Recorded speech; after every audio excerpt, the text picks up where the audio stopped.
Hoje nós vamos ensinar sobre a última lição da nossa revista Teologia das Obras. E o nome da nossa lição é A Igreja e o Progresso.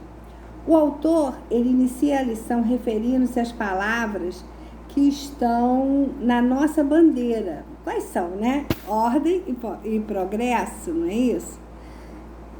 E ele evidencia que o Evangelho ele tem chegado e levado esta ordem e este progresso, no sentido de colocar ordem no caos da sociedade e ter levado progresso às comunidades através das práticas sociais.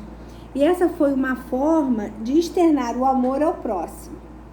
E também colocado em prática a parábola do bom samaritano. Então eu peço que vocês leiam a parábola do bom samaritano, que fica em Lucas 10, de 25 a 37. Mas nós vamos ler Lucas 10, 33 e 34, que diz: Certo samaritano que seguia seu caminho, passou perto do homem e, vendo-o, compadeceu-se dele. E, aproximando-se, fez curativos nos ferimentos dele, aplicando-lhes óleo e vinho. Depois colocou aquele homem sobre o seu próprio animal, levou para uma hospedaria. Então, nós aprendemos, né, a pedagogia do bom samaritano, como diz na nossa revista. Porque essas boas obras do samaritano, elas foram movidas por compaixão, né? Ele aliviou a dor, ele aplicou ali óleo e vinho, que eram os produtos que ele tinha no momento, né? Nesse ferimento, e ele levou para uma hospedaria.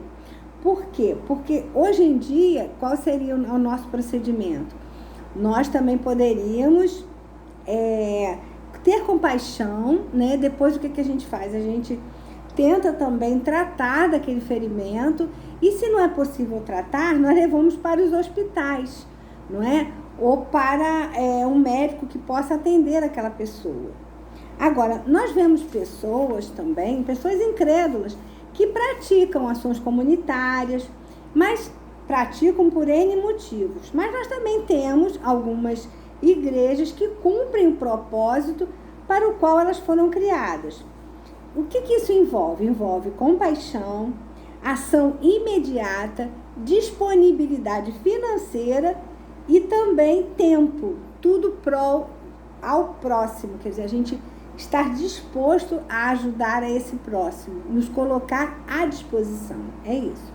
Várias entidades cristãs trabalham nesse sentido. Nós temos aí na nossa revista a relação delas. Agora eu vou evidenciar o AA, que é Alcoólicos Anônimos, que é um trabalho já de muitos anos, né, que acolhem dependentes de álcool, né, e que, de alguma forma, eles vão trabalhar essas pessoas a poderem deixar essa dependência ao álcool. Então, nós precisamos praticar a fé para que haja transformação, mas com o intuito de quê? De colher frutos, de produzir frutos para poder colher depois, não é? Não podemos ficar indiferente às necessidades de nossos irmãos. A verdadeira fé, ela nos leva a uma tomada de decisão, não é? Porque essa tomada de decisão é em favor ao próximo. Se a fé não é viva, então não há a realização de boas obras. Então a gente lê em Tiago 2,26, porque assim como o corpo sem espírito é morto, assim também a fé sem obras é morta. Então, nós vamos agora, né, pensar. Nós não vamos poder ignorar que quando nos tornamos nova criatura, quer dizer, o novo homem, né, ele renasce do Espírito. Se ele renasce do Espírito, ele é vivificado em Cristo. E com isso é vivificado por Cristo, né? E onde o amor de Deus vai ser derramado em nós, né? Ele vai continuar sendo derramado nos nossos corações, e nós vamos sempre ter e manter uma fé viva. Essa fé, ela vai se juntar com as obras E ela tem que trabalhar juntamente com as obras, porque as obras não produzem a fé, mas a fé produz obras.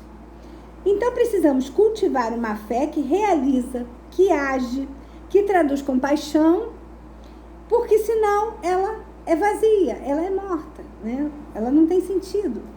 Então temos conhecimento que o Evangelho, ele leva progresso ao mundo, né? Nós sabemos que muitas nações, principalmente na Europa, né? Elas são muito desenvolvidas, né? E foram aquelas que se declaram protestantes, nós sabemos.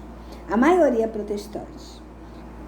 Projetos são feitos também no Brasil. Agora, um projeto que se destacou foi o projeto Nilson Braga. Por quê? Porque ele reuniu vários evangelistas com habilidades profissionais. Eles prestaram serviço a uma cidade que foi escolhida por eles, né? E ali, eles tinham, o resultado disso foi o quê? Eles implantaram uma igreja e eles deram assistência a essa população dessa igreja e toda a população ao redor dessa igreja, ao redor também, elas, em vários segmentos, elas foram assistidas, né, por pessoas que faziam tratamento odontológicos, médicos, por assistência jurídica, foram também assistidos nas suas necessidades, como foram dadas roupas e etc.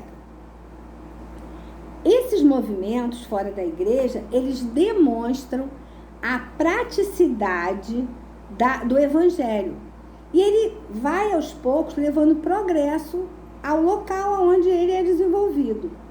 Ao evangelizar, nós precisamos causar impacto, precisamos mudar. Algo tem que se transformar, tem que mudar para ter um sentido. E o Evangelho, ele é transformador, portanto, ele vai levar progresso aonde ele for divulgado e aonde ele for vivenciado. Nós vamos agora ler e refletir sobre o Salmo 33, 12, onde nós lemos: Feliz é a nação cujo Deus é o Senhor, e o povo que ele escolheu para a sua herança. Então, hoje nós vamos terminar, em vez de orarmos, vamos terminar na meditação desse último versículo, né, que eu vou ler em 2 Timóteo 4, o versículo 5 de 2 Timóteo 4, que diz: Mas você seja sóbrio em todas as coisas, suporte as aflições, faça o trabalho de um evangelista, cumpra plenamente o seu ministério. Quer dizer, desta maneira, né, se nós nos dispormos a trabalhar, a evangelizar, a praticar as boas obras, né, e hoje é a nossa última lição, nós falamos sobre as várias formas que podemos praticar essas boas obras no decorrer de toda a revista, né? Falamos sobre população de rua, falamos sobre várias questões, né? E então vamos meditar sobre isso, né? Porque Deus vai nos honrar. Amém?